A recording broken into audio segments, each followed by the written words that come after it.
Welcome to the Deep Dive. Today, we're looking past the usual headlines, digging into what really happens in the, let's say, the high-stakes game of modern pop music. We're zooming in on this really fascinating moment where two huge artists, Taylor Swift and Jonas, well, their creative paths seem to cross, and almost instantly, the public debate just exploded. Where does inspiration stop? And imitation actually begin? Right, and that's the heart of it, isn't it? That's what our sources really get into today. The second that new Swift track landed, fans heard this riff, this echo that felt really familiar, and that sparked this huge global conversation almost immediately. We've looked at everything from, detailed music analysis, reports on the social media firestorm, legal perspectives on IP, and maybe most importantly, the kind of strategic thinking that goes on behind the scenes in the industry. Yeah, exactly. So our mission for you listening in is really crucial here. This isn't just celebrity gossip, not at all. We're trying to decode the sort of unwritten rules of creative conflict when things get blurry, especially under all that pressure from fame, the law, fan loyalty. We want to give you those moments where you go, aha. That's how it works. How the industry, the courts, the audience all react when a song gives you that déjà vu feeling. That déjà vu in sound, yeah. That's basically the starting pistol. Fans didn't just say, oh, that sounds a bit similar. No, they flagged a specific sound, this recurring musical phrase that they immediately linked back to an older Jonas Brothers song. And the debate was right there. Is it an inspired nod or is it, just copying? Okay, so let's start with the technical side of things. Right. The musicologists, what did they find? They went straight to the music itself. Yeah. Right. Isolating the key bits. And the consensus wasn't just like, oh, they use the same chords. It was more specific. Much more specific. It was about the way that chord progression was delivered rhythmically. It wasn't just, say, a simple CGMF progression everyone uses. It was the syncopation, how it sat against the drum beat, the timing within the arrangement. That's what people described as eerily similar. Ah, okay. So it's not just the notes, but the feel, the groove. Precisely. And that taps into how our brains work, right? We're pattern matching machines. So when you hear something that's not just harmonically close, but also shares that rhythmic texture, that feeling of, I've heard this before, is incredibly strong. It almost demands an explanation. It doesn't even matter yet if it's legally distinct. That gut feeling from the listener is what fuels the whole thing. And what the sources show is how that technical point immediately crashes into the sheer power of modern fandoms. You've got the charts, the streaming numbers, these incredibly detailed fan theories.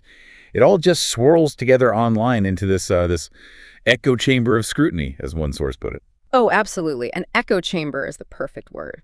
Because fandoms, they don't wait around for experts to weigh in. They become the jury instantly. They mobilize, turning every little chord change, every lyric into potential ammunition, in this informal but really intense online battle between fan groups. We saw it all. Twitter threads breaking it down bar by bar, TikTok videos analyzing the waveforms, YouTube essays. Within hours, literally hours. Terrifyingly fast. It means the perception, whether it's accurate or not, can just spiral completely, right? Multiplying way faster than the song streams even, all based on comparison and, frankly, loyalty. And that speed, that intensity, it totally changes the game for the artists involved, which naturally brings us to the next big question. How does the artist actually respond? Right, let's try and picture it based on what the industry sources suggest.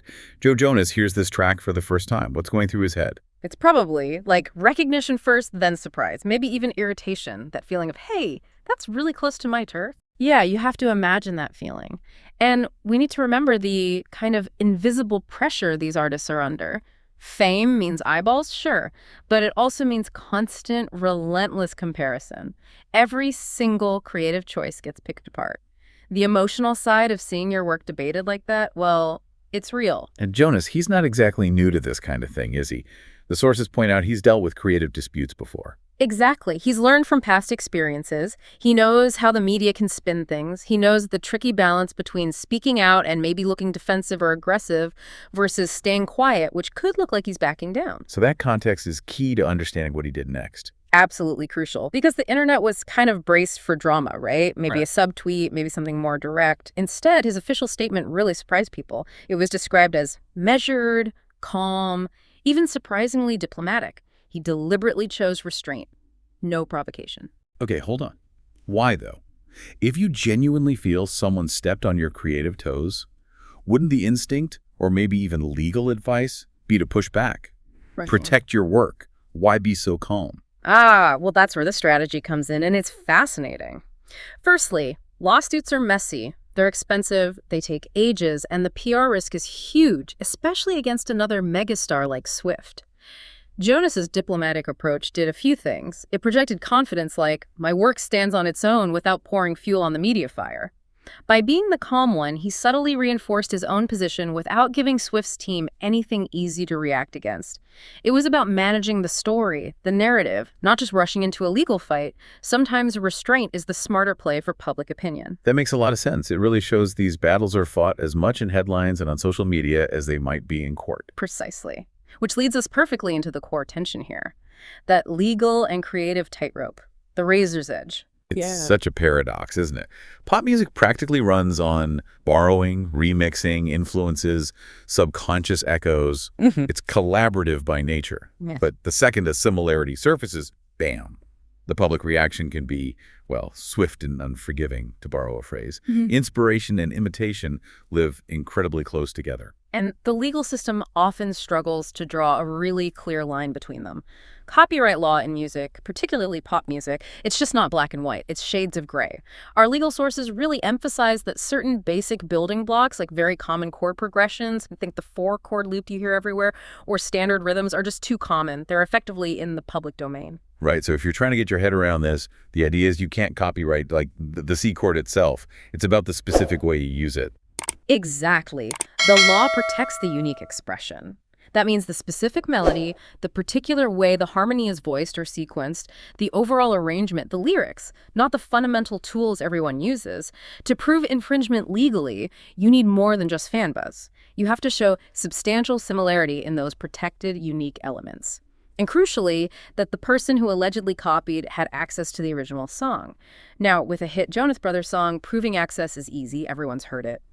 But proving that substantial similarity of the unique bits, that's where these cases get really complex and honestly unpredictable. Wow. And thinking about that just highlights the kind of hidden pressures happening behind closed doors, in the studio. Imagine the conversations. Producers, songwriters, managers, maybe even lawyers all huddled together, picking apart demos note by note, weighing up, is this too close? But it sounds so good.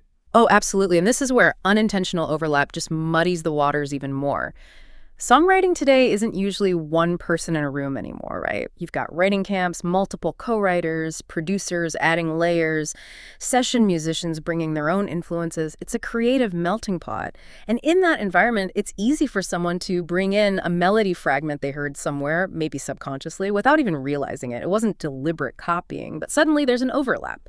So that final track you hear, it's often the result of intense discussion, compromise, maybe some last-minute tweaks out of caution.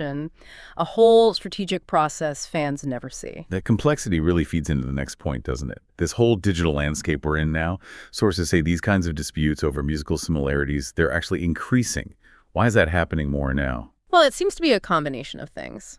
Primarily streaming and the instant feedback loop of social media. Streaming platforms basically put the entire history of recorded music at everyone's fingertips. Searchable, instantly comparable.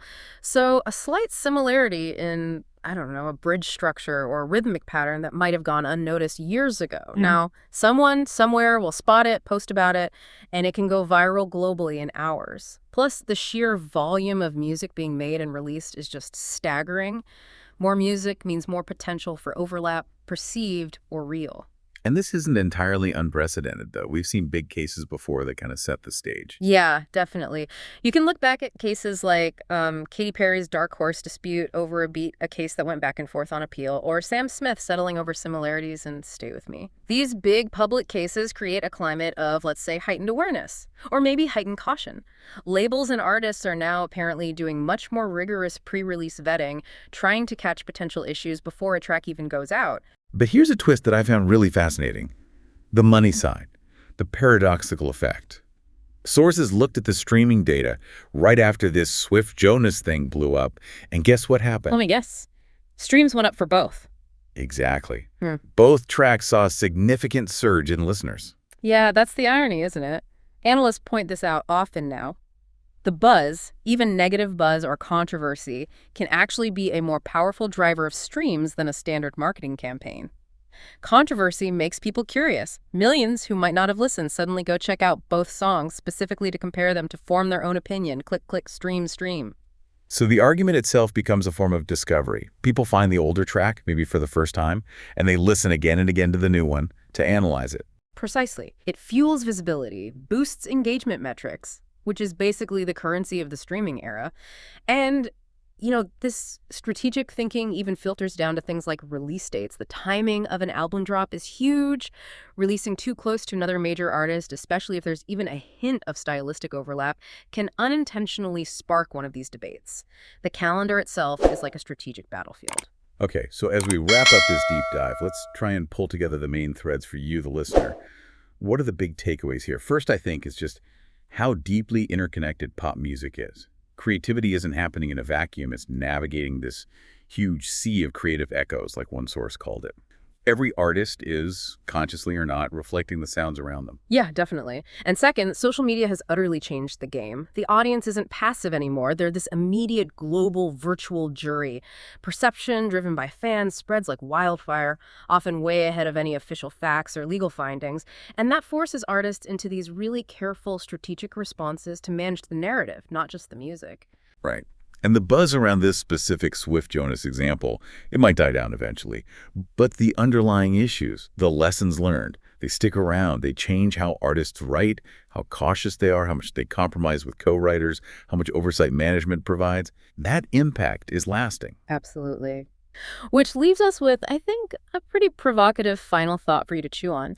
In today's world, with literally millions and millions of songs already out there, and with the limited number of notes and common chord progressions we use, can any pop melody ever be truly 100% original? Or is every new song inevitably caught in this weird tension, being partly a reflection, maybe an homage to what came before, but also trying to push into something new? It feels like every song carries echoes, doesn't it? An unavoidable part of creating today.